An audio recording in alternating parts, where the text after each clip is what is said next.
I would say that this has been a labor of love. There's been so many days when I wanted to just tap out. I thought it would be too hard and I couldn't do it.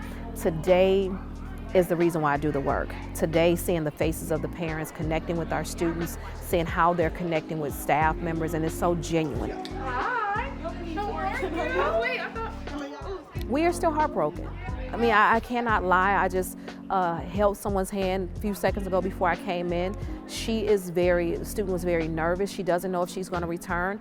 I told her to take her time, so we're not trying to expedite students' wellness nor staff. I think the district has been responding very well in that area, and I will continue to give students and staff grace as I give myself grace.